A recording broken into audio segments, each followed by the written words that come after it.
Alrighty, yo guys, it's Beast, back with some more beastly content. Today we are going to be doing a guide over how to make the ultimate paralysis shotgun multi-tool. This is a multi-weapon multi-tool, but the first things first, you're going to want to go ahead and unlock all of its slots. So the first things to do is to use your credits first when it comes to buying multi-tool slots. The reason for this is even if you have expansion slot cards, the best thing to do is use all your credits first, because every time you do an upgrade it will cost you a slight bit more money. So on to what we install. So this is a complete and full guide. I'm going to tell you every single thing you should be installing. So the first three things are going to be the survey device, an upgrade for the analysis visor, the combat scope, as well as, of course, the analysis visor itself.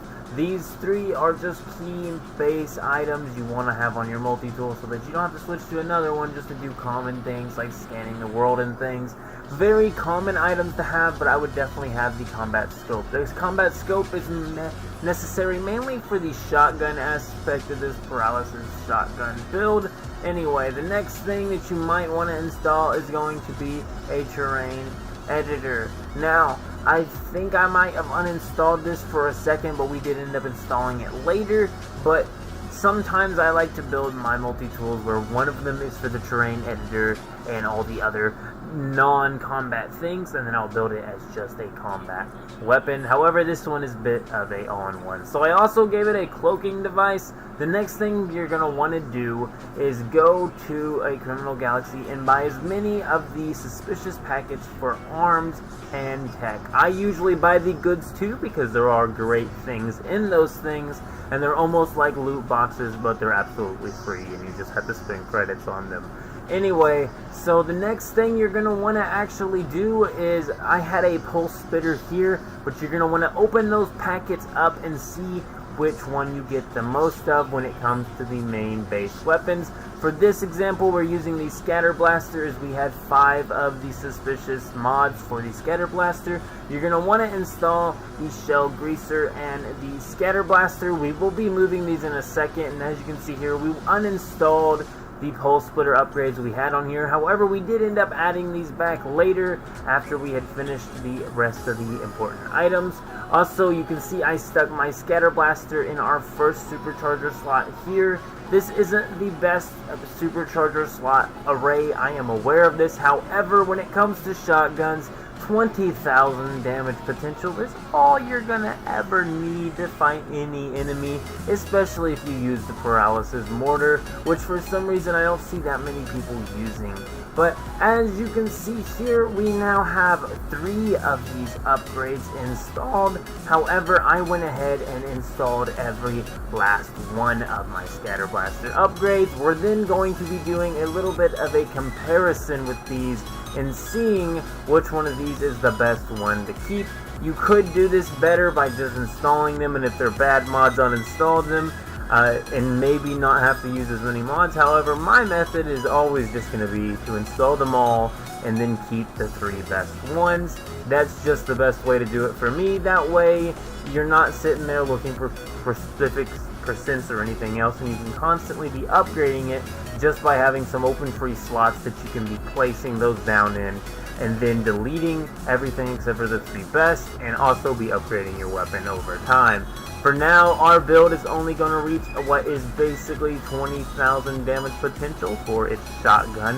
However, that is okay. As you can see here, some of these were good. I deleted, for these, I don't think I had too much to worry about here. I think we did install just a few more mods after this. But here were the 3 we installed. You're going to want to be putting these in your supercharging slots. Since they're non-adjacent, we're not going to be getting as much, but I did it in an array like this, making it 169. So we moved our final mod to that final supercharger slot. I do believe it's going to show that in just a second. And then also, something else I did was install mining beam mods. I installed 10 of them just to go through and select the best one. Something interesting about this weapon, and something I wanted to make sure and take an effect on, and I actually stuck it inside of a supercharger slot. I'm not sure if I left it in a supercharger slot or not, but we stuck it in a supercharger slot. The reason for this being is because I wanted a good mining gun for things like ferrite or other things you gotta shoot with a laser to mine, and the hijacked laser is a variant of the mining beam, meaning it functions as a mining beam but looks absolutely sweet and goes along with the animation of the gun. And I just figured you might as well pimp out your mining beam when you're building one of these, because you want to be able to use this thing for more than just one thing.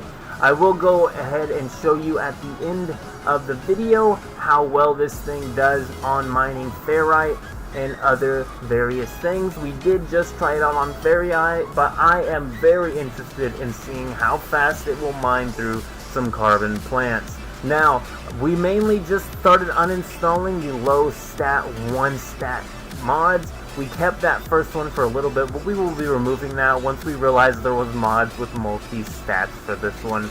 The main thing we did here was just, if we seen a 1 stat mod, we just uninstall it. This was a 2 stat, this was a 2 stat, but I do believe those ended up going 2. Heat dispersion plus 13, that's only a 1 stat, that's not good. This one right here, it's alright, 1 stat, only 2% fuel efficiency.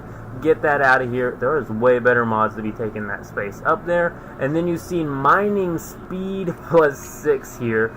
Get that out of here. This one were the last two. So mining speed or heat dispersion. I do believe we actually got rid of... Let's see here. Which one did we get rid of, actually? It must have been one of these two. Mining speed or heat dispersion. It was kind of just a Russian roulette. Which one did we get rid of? So we got heat dispersion there. Heat dispersion there, and we got rid of that one. That one sucks. That sucks that we lost that heat dispersion. But it's okay, because that was a high heat dispersion rating. But there was other mods that were just better to be kept.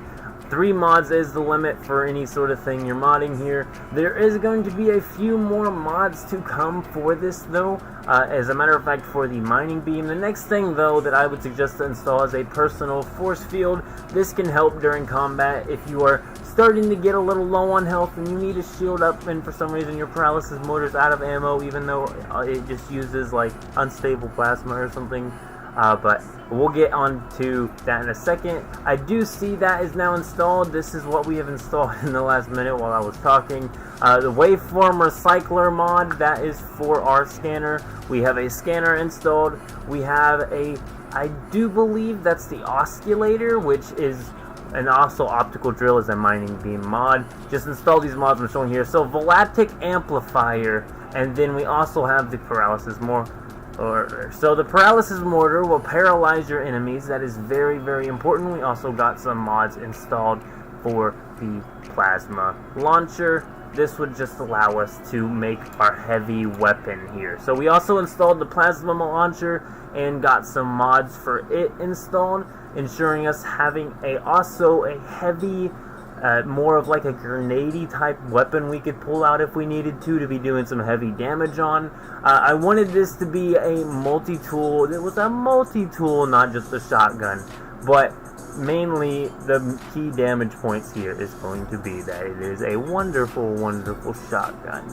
But we will go ahead and be removing the rest of these mods. Besides this, I have debated actually on trying out the paralysis mortar in the supercharger slots and seeing if that damage potential will go up. I think I'm realizing now that my paralysis mortar is actually the high damage point of this gun here and not actually the scatter shotgun here. I honestly feel like a missed opportunity was there of just building that thing out, but I will go ahead and test that out. You can move your slots, you can uninstall to inventory mods and things like that, but as you can see here, we also installed some pulse spitter upgrades, and a pulse spitter, of course. Also, advanced mining laser is the final mining beam upgrade.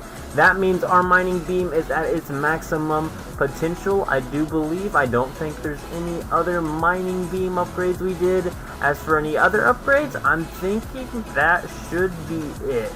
There might be 1 to 2 more things. On to the damage here. This is going to be for the mining beam, and as you can see there, for the normal ferrite, it is lasering it up in less than a second. It's absolutely destroying through it. It also mined the large block of pure ferrite relatively quickly, I would say. It is definitely a good mining beam. Now, Another thing I will mention is that we also got these from the Sentinel battle that is coming up. And the next thing we did was actually go ahead and just locate a Sentinel nest here. This would be allowing us to actually go do some combat.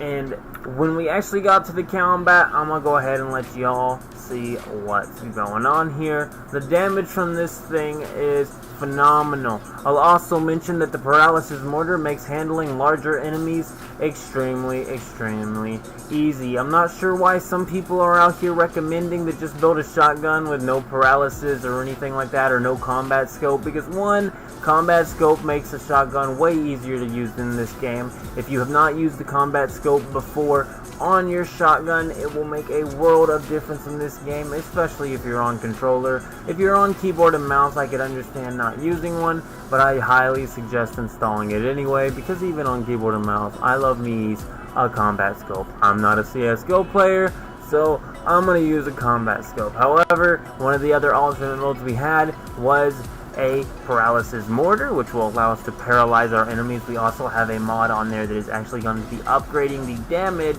for paralysis. I will also mention that the Pulse Spitter we installed is still no chump. It has the proper upgrades to still be able to handle clearing through some enemies relatively quickly. It shoots basically what is just bursts of acid through the sky that just absolutely eats through any Sentinel enemy.